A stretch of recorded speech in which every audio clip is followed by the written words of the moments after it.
Pèlerins catholiques, la peur de la Roumanie. La Transylvanie maintenant.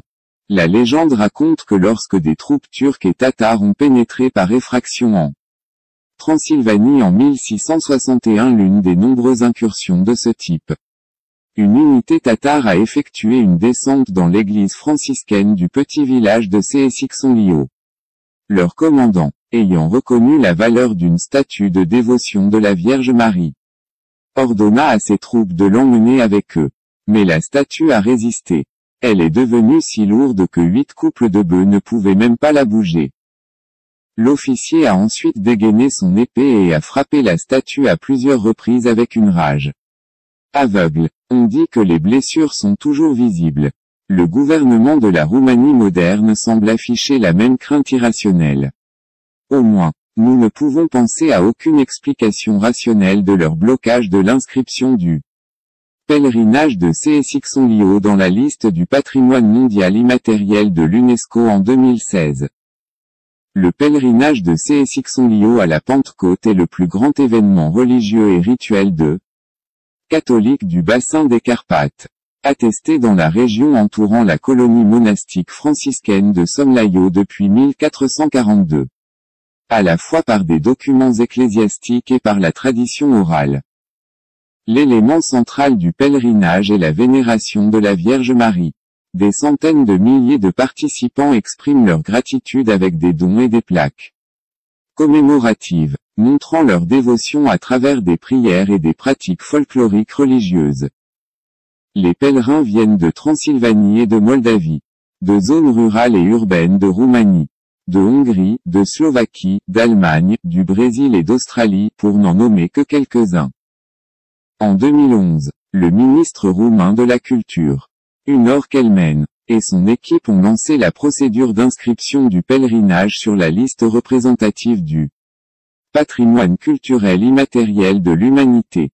Le dossier de candidature a été soigneusement établi avec la participation d'organisations professionnelles, de l'ordre franciscain, d'institutions culturelles locales, d'autorités municipales et d'État à tous les niveaux, de chercheurs, de spécialistes du patrimoine et de musées nationaux. Il comprenait une description détaillée du site et de son importance religieuse. Des plans pour la sauvegarde des valeurs ainsi que des activités de promotion et de sensibilisation. Des représentants de la communauté catholique romaine.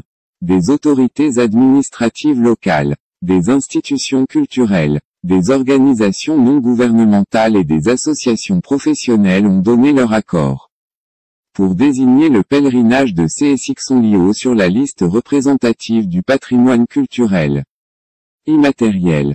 En 2012, le dossier de candidature a été soumis à l'UNESCO. C'est également à cette époque que les autorités roumaines ont commencé à avoir froid aux yeux. Elles n'ont tout simplement pas répondu aux questions de l'UNESCO relatives à la demande. Le dossier n'a donc pas été évalué plus avant. Mais l'équipe impliquée dans la candidature initiale n'a jamais abandonné. En 2014, lorsque Kelmen a de nouveau été nommé ministre de la Culture, le dossier a été soumis à nouveau avec les éclaircissements demandés par l'UNESCO. Le dossier a été évalué par l'UNESCO et soumis pour approbation finale au comité intergouvernemental pour la sauvegarde du patrimoine culturel immatériel. La réunion du comité a eu lieu à Addis Abeba, en Éthiopie, du 28 novembre au 2 décembre 2016. Lors de la réunion, le représentant du gouvernement roumain, un secrétaire d'État du ministère de la Culture n'a pas soutenu l'inscription du pèlerinage de Seesixonliho sur la liste de l'UNESCO.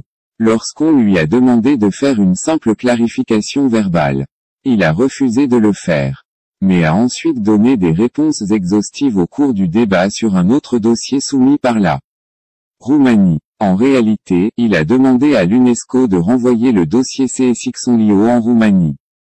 Cette approche sans précédent a provoqué un tollé majeur tant dans la communauté hongroise en Roumanie que dans le monde entier. Cela indiquait clairement que le gouvernement roumain, dirigé par Dacian Ciolo, n'avait aucun respect pour le patrimoine culturel de la communauté hongroise de Transylvanie. Le Washington Post a publié un rapport de l'AP sur la discrimination à l'encontre du plus grand pèlerinage catholique de la région. C'est aussi la première fois dans l'histoire de la Roumanie qu'un soi-disant gouvernement technocrate perçoit les pèlerins hongrois et leur dévotion comme une menace.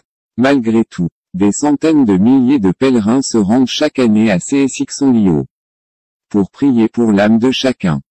Ni les Turcs, ni les Tatars, pas même Ceausescu, le dictateur redouté de la Roumanie, n'ont réussi à faire du mal aux pèlerins dans leur adoration de la Vierge Marie.